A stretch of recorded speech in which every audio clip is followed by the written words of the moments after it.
In the heat of battle, when the world dissolves into a symphony of explosions and chaos, the cry for metic is a desperate plea for a savior.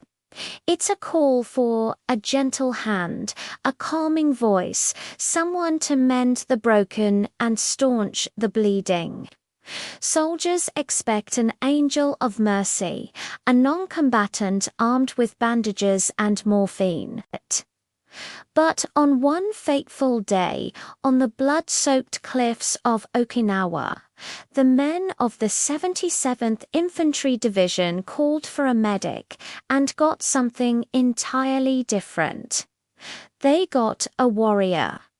This is the story of Desmond Doss, a man whose convictions were as strong as steel, yet whose hands would never carry a weapon.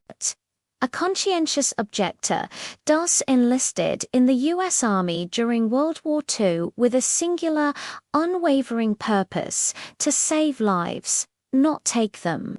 Labeled a coward, ridiculed by his peers, and pressured by his superiors to quit, Doss endured relentless abuse for his refusal to even touch a rifle.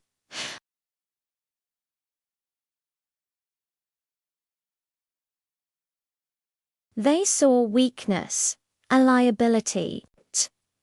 They were about to see a hero.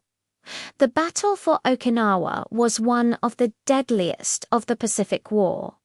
The key objective was a treacherous 400-foot cliff known as the Maida Escarpment or Hacksaw Ridge. The Japanese had turned it into a fortress of machine gun nests, booby traps, and hidden tunnels. American forces charged the ridge and were cut down in waves. The assault was a slaughter. Amid the carnage, as the able-bodied were forced to retreat, scores of wounded men were left behind, scattered across the top of the ridge, certain to die. But one man refused to retreat. Desmond Doss, as his comrades scrambled to safety, Doss scrambled back into the inferno. Unarmed, with nothing but his medical kit and his faith, he faced the very enemy he refused to kill. He dodged a constant barrage of bullets and grenades. His only thought for the men he could hear crying out in the smoke and confusion. He found them, one by one, treating their grievous injuries under a hail of enemy fire. But treating them wasn't enough. He had to get them off the ridge.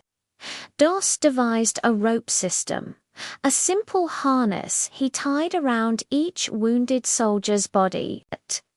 And then, single-handedly, he began lowering them down the sheer cliff face to the safety of the American lines below. The physical exertion was immense, the danger absolute. He was a lone figure on a killing field, a clear target for every Japanese soldier. Yet he didn't stop. With each man he saved, he prayed a simple prayer. Lord, please help me get one more. Just one more. He repeated this mantra again and again, pushing his exhausted body beyond all conceivable limits. He worked tirelessly for 12 hours under the cover of darkness, never once stopping to rest.